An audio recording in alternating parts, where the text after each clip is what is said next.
Aloha! This is lesson 137 from A Course in Miracles with Hope Johnson. When I am healed, I am not healed alone. Today's idea remains the central thought on which salvation rests. For healing is the opposite of all the world's ideas which dwell on sickness and on separate states.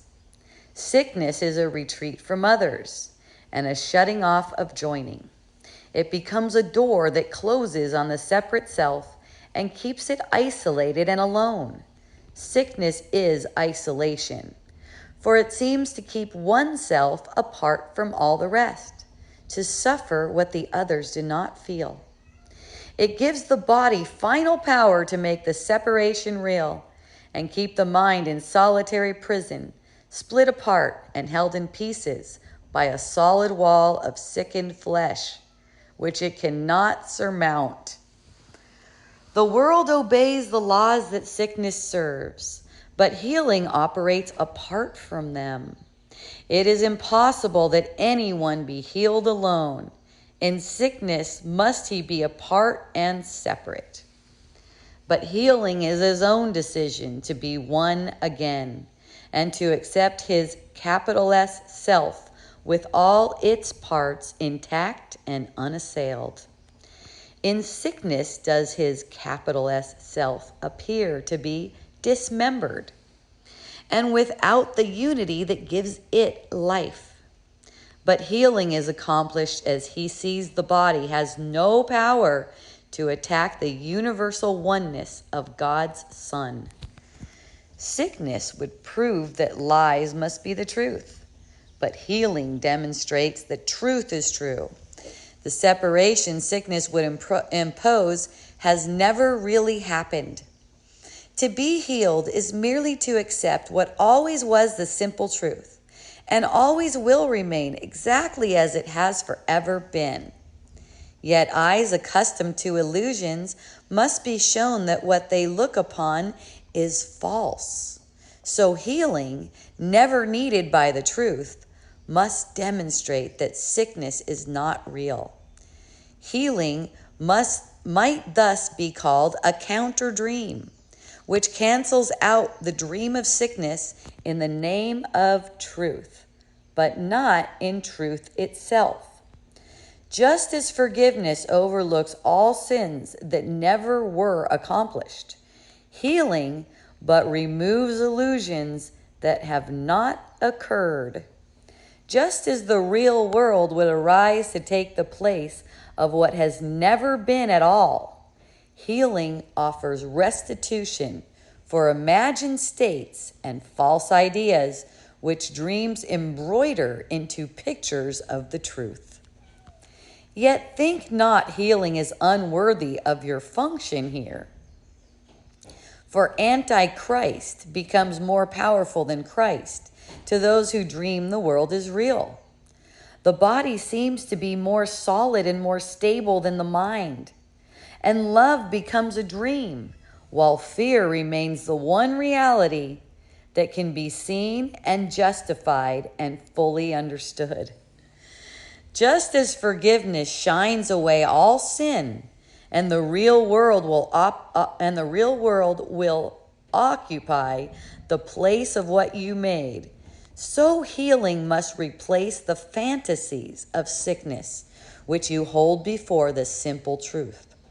When sickness has been seen to disappear in spite of all the laws that hold it cannot but be real, then questions have been answered.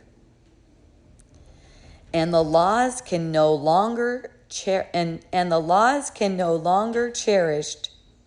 be no longer cherished nor obeyed. That's one we'll go over again. It's a complicated part. Healing is freedom, for it demonstrates that dreams will not prevail against the truth.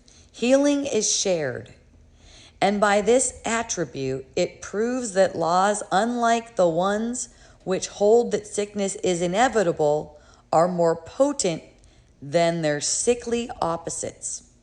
Healing is strength, For by its gentle hand is weakness overcome, and minds that were walled off within a body, free to join with other minds to be forever strong.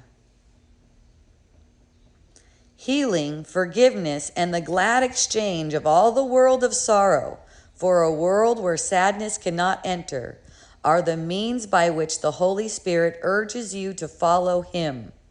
His gentle lessons teach how easily salvation can be yours, how little practice you need to undertake to let His laws replace the ones you made to hold yourself a prisoner to death.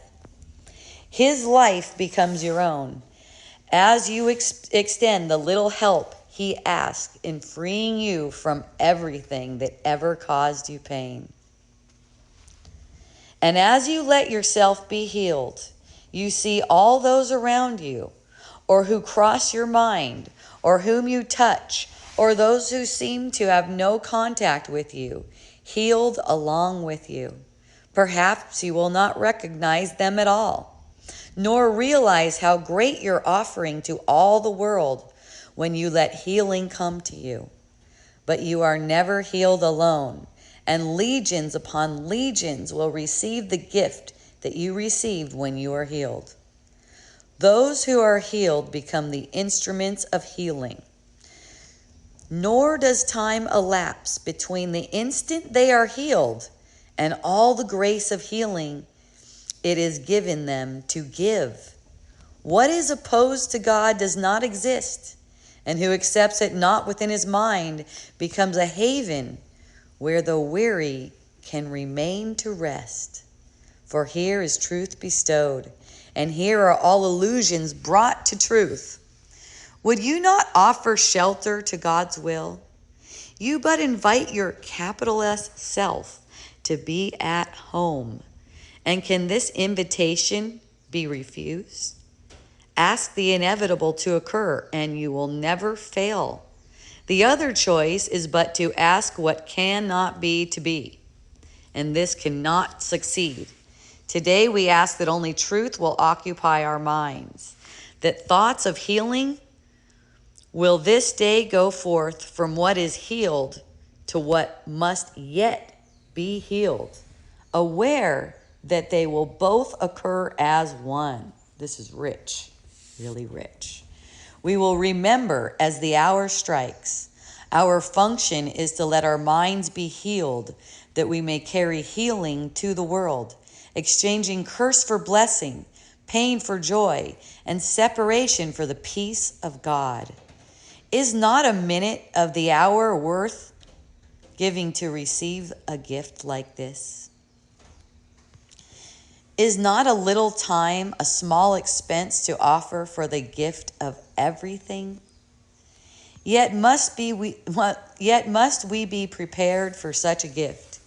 And so we will begin the day with this, and give 10 minutes to these thoughts, with which we will conclude today at night as well.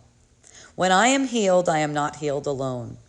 And I would share my healing with the world, that sickness may be banished from the mind of God's one Son, who is my only capital S self. Let healing be through you this very day, and as you rest in quiet, be prepared to give as you receive, to hold but what you give, and to receive the word of God to take the place of all the foolish thoughts that ever were imagined. Now we come together to make well all that is sick, and offer blessing where there was attack. Nor will we let this function be forgot, as every hour of the day slips by, remembering our purpose with this thought: when I am healed, I am not healed alone. And I would bless my brothers, for I would be healed with them as they are healed with me. Whoa, you guys. This was deep, rich, and as you can probably tell, difficult, a little bit difficult for me to read in some parts, because I'm going, what does this mean? At one point, I took one part to ChatGPT, because I was like, I cannot even make sense of this sentence. What is it actually saying. And I said I would get back to that. I'm not sure if I really will, because this is rich and deep. And I'm just going to go to Chat GPT about that particular part where I said I'm going to get back to this. So when sickness has been seen to disappear in spite of all the laws that hold it, cannot but be real. I am getting back to it because I typed it into Chat GPT. When this is the part I wanted clarity on. When sickness has been seen to disappear in spite of all the laws that hold it, cannot but be real, then questions have been answered. Okay, so where it says, when sickness has been seen to disappear in spite of all the laws that hold it, cannot but be real. Okay, so it's us believing that the laws that hold sickness in place are totally real, okay? To give an example, contagion. That's a law of the world, right? That contagion is real. That's a worldly law. The thing is, we're holding the laws of the world say that this is real. Contagion is real, for instance, okay? But truly, when sickness is seen to disappear, this is what is going to occur more and more and more and more and more. Sickness is just going to be seen to disappear. This is a healing, okay? So when I am healed, I am not healed alone is the lesson. So this is a healing. This is not forgiveness. This is an effect of forgiveness when you see sickness disappear. So what this is saying, that when people see sickness disappear in spite of their belief that the laws of the world are real, okay? Let's give an even better example than contagion. Let's give an example of someone seemed to have an accident that took their arm off, okay? Let's go all the way to that, because there's no level of difficulties. There's no levels of difficulty in miracles, okay? They had some kind of an accident apparently, and their arm is missing now, okay? So the laws of the world would say that arm is not coming back, all right? So when people see healing occur in spite of their holding of these worldly laws, that's when questions are really being answered, okay? So this healing is totally worthy of our function. That's forgiveness. Our function to do forgiveness is what brings about healing. And that's why we will see miracles of healing through forgiveness. But first, forgiveness seems to take time because of our unwillingness and stubbornness. And that's why we're given time.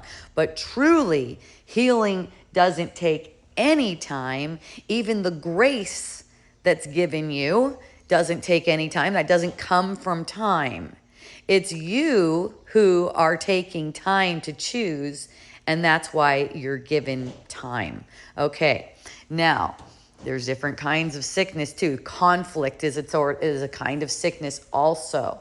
And this is the one that I see a lot of miracles happening in. You know, I've also seen miracles as far as sickness. I have also seen just instant transformation as far as sickness goes. But more so, I've seen them in conflict situations where there seems to be conflict. And I'll recognize that when I am healed, I am not healed alone. And I want healing. I want healing. That is a worthy goal. I want healing. So I'm going to practice forgiveness. That's really my motivation for practicing forgiveness. I want to see all conflict healed. So at this point, when I get a perception of conflict, I just know right away it doesn't exist. It doesn't even exist. So, as I was going through A Course in Miracles over 3.5 years previously, that's how I practiced it. So I would go, man, I want healing. I want this more than anything. So that's my motivation right now. And there's only now to practice forgiveness, extend forgiveness. That's all I want. Okay, that's my function. So when I'm healed, I'm not healed alone. This lesson really stuck with me because I realized that I want to help my brothers. Like, I'm not doing this alone. When I'm in delusion, when I'm believing illusions are true, when I'm believing conflict or sickness is real, or suffering is real, I am not doing this just to myself. I'm doing it to my brothers. And oh my goodness, the love I have for my brothers really comes to the forefront. And that's all of us. You all love your brothers with this perfect love, because I realized that I would save them from this, what I seem to be going through right now, that I would save them from this. And this was huge motivation for me to exercise my will in situations where I felt like I was kind of like underwater, not good enough, whatever. We're caught up in thoughts, lost in thoughts, worried, anything like that. I'm like, whoa, I can't do that. I can't do that to myself. And at times it was much more motivating to think, I don't want to do this to my daughter. I don't want to do this to my husband. I don't want to do this to people that I feel, connected with, and I love them, and I don't want to do it to them. Friends, would pop into my mind. I don't want to do this to them. See? And we're one. So, this is a deep one, you guys. Have a beautiful practice. I love you.